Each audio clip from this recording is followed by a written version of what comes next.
যদি ভাত পেটে না থাকে তাহলে করুণায় আমাদের কি হবে?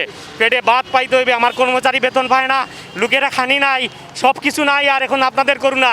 বড়দের জন্য, ধনীদের জন্য, শিল্পপতিদের জন্য সব লকডাউন নাই, গরিব ব্যবসায়ী, অসহায় ব্যবসায়ী আর কর্মচারীদের জন্য লকডাউন।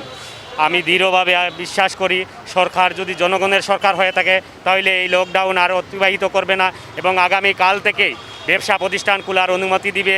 আমরা ব্যবসায়ীরা, সর্বস্তরের ব্যবসায়ীরা, প্রান্তিক জনগোষ্ঠীকে নিয়ে যারা ব্যবসা করি তারা চাই আমরা ব্যবসা বান্ধব পরিবেশের মধ্যে এবং স্বাস্থ্যসম্মত উপায়ে পূর্ববর্তীতেও আমরা ব্যবসা পরিচালনা করেছি এবং আমাদের জানা মতে এই সিলেট শহরের কোনো ব্যবসা প্রতিষ্ঠানের কোনো লোক এখন পর্যন্ত করোনা আক্রান্ত হয় নাই এবং আশা করছি এবং বিশ্বাস রাখি আমরা স্বাস্থ্যবিধি মেনে চললে আগামীতেও আমরা করোনা আক্রান্ত হব না।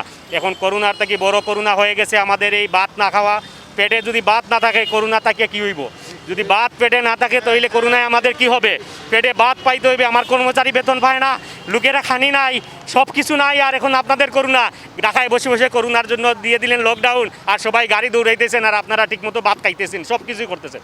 বড় লোকদের সব চলে, বই মেলার নামে মেলা চলতেছে আর আমাদের ব্যবসা প্রতিষ্ঠান বন্ধ।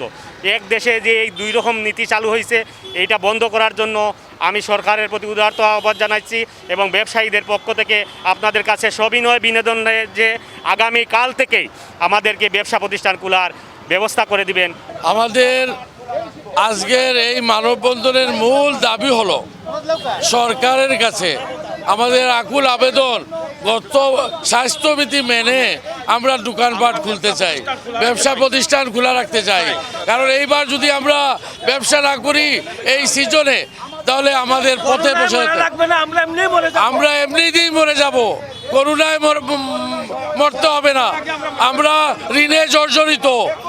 সরকারের কাছে আকুল আবেদন, আপনাদের স্বাস্থ্যবিধি মেনে আমরা দোকানপাট খুলতে চাই।